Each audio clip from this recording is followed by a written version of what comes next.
Assalamualaikum warahmatullahi wabarakatuh. Alhamdulillahirabbil alamin. Wassalatu wassalamu ala asrofil anbiya wal mursalin wa ala alihi wa sahbihi ajmain. Amma ba'du. Pertama-tama marilah kita panjatkan puja dan puji syukur kehadirat Allah Subhanahu wa taala. Dan tidak lupa salawat serta salam kita curahkan kepada junjungan kita Nabi Muhammad SAW, kepada keluarganya, kepada para sahabat, serta kepada kita selaku penganut sunnahnya.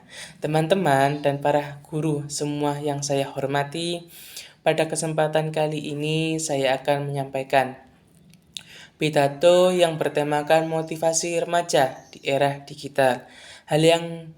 Hal yang ingin saya sampaikan pada kesempatan ini erat kaitannya dengan segala aktivitas yang berhubungan dengan kita sebagai seorang pelajar. Sebagai seorang pelajar, tentu kita memiliki suatu kewajiban utama, yakni belajar. Akan tetapi meskipun kita menyadari akan kewajiban tersebut, tak jarang kita seringkali bermalas-malasan dalam belajar. Sebenarnya, apa yang menyebabkan kita malas dalam melakukan aktivitas yang sesungguhnya merupakan bagian dari kewajiban itu? Salah satu penyebab utamanya adalah kurangnya motivasi dalam belajar kita. Memiliki kemauan untuk melakukan suatu kegiatan atau aktivitas tertentu. Dalam hal belajar, tentu motivasi adalah suatu yang dibutuhkan untuk mendorong minat kita untuk semangat dalam belajar. Selama ini, apa yang mendorong minat kita untuk belajar dapat dikatakan bahwa kita baru akan mulai belajar hanya jika ada ulangan, ujian, PR, tugas kelompok, dan karena dimarahi orang tua.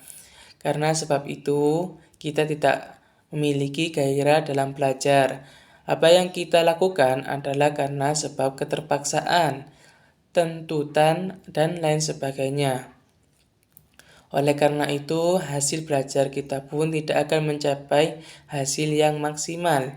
Seperti ada yang salah pada motivasi belajar kita selama ini. Mengingat kita hanya akan membuka buku pelajaran ketika menjelang ujian dan lain sebagainya. Apakah itu benar? Memang benar. Tentu alasan ini sangatlah keliru. Rasa-rasanya kita perlu untuk memperbarui motivasi belajar. Kita selama ini yang cenderung terlandaskan keterpaksaan menjadi suatu yang dijalani dengan penuh kesadaran dan ikhlas belajar.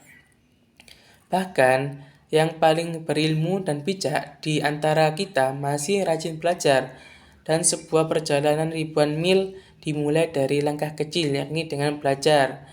Jangan bermalas-malasan dalam belajar, karena ada pepatah, yakni berakit-rakit dahulu, bersenang-senang kemudian.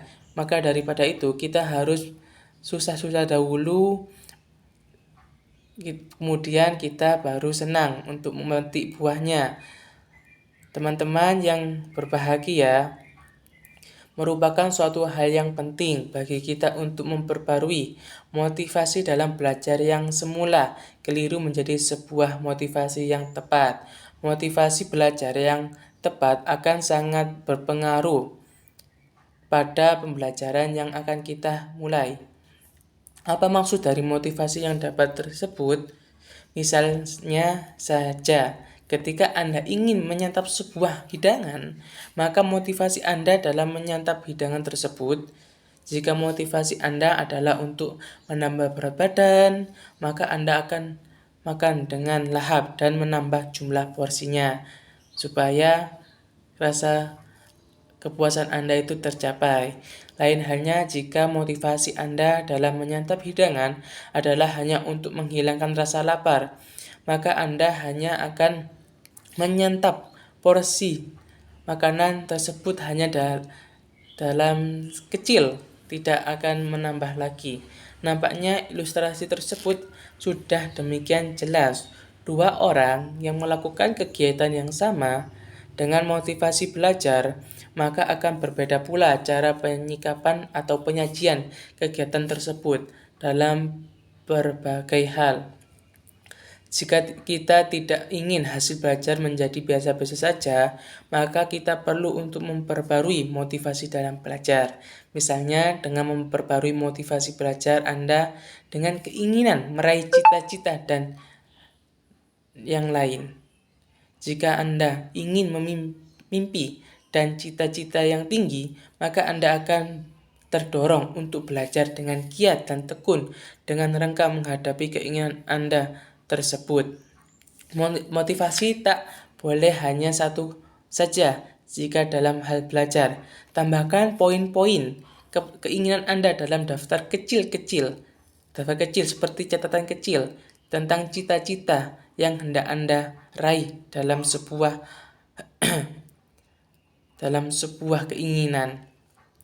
Sebagai contoh, berkuliah di universitas pasca kelulusan. Semua itu pasti kita inginkan, seperti jurusan pada kuliah yang kita inginkan, supaya kita sukses di masa depan, memiliki pekerjaan yang baik, memiliki usaha dan bisnis yang menguntungkan, bermanfaat bagi orang lain, memberangkatkan haji orang tua, dan lain sebagainya.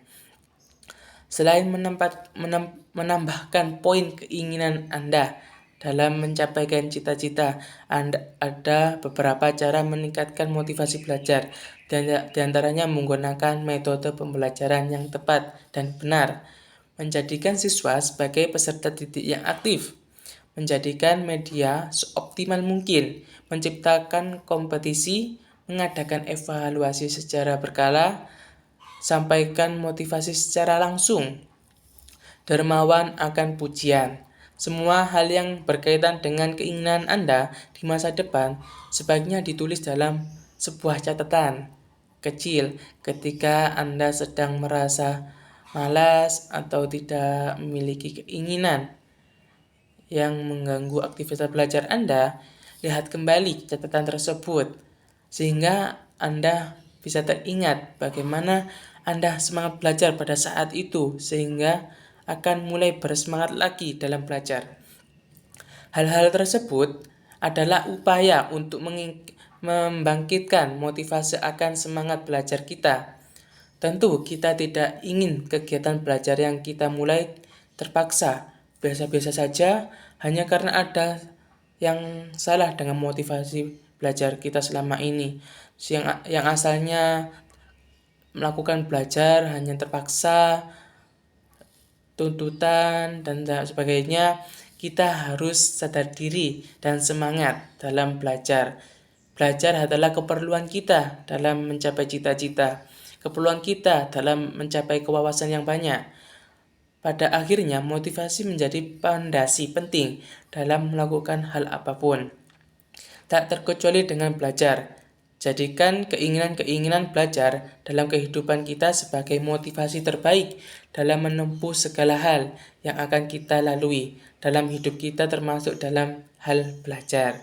Tidak seorang pun yang bisa kembali ke masa lalu.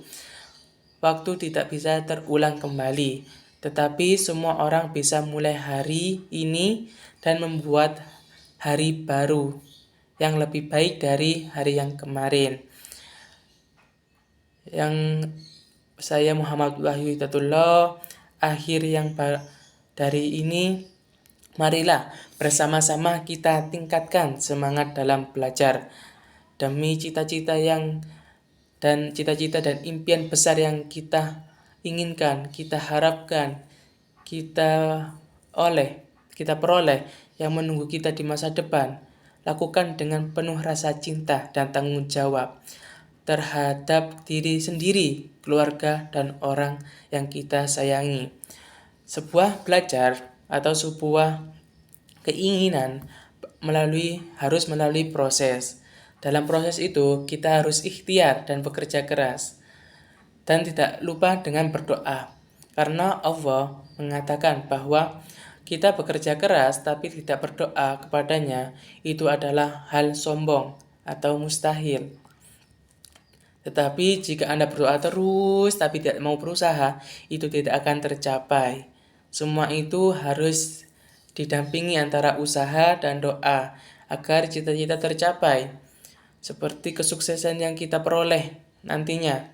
Maka daripada itu, kita harus giat untuk belajar.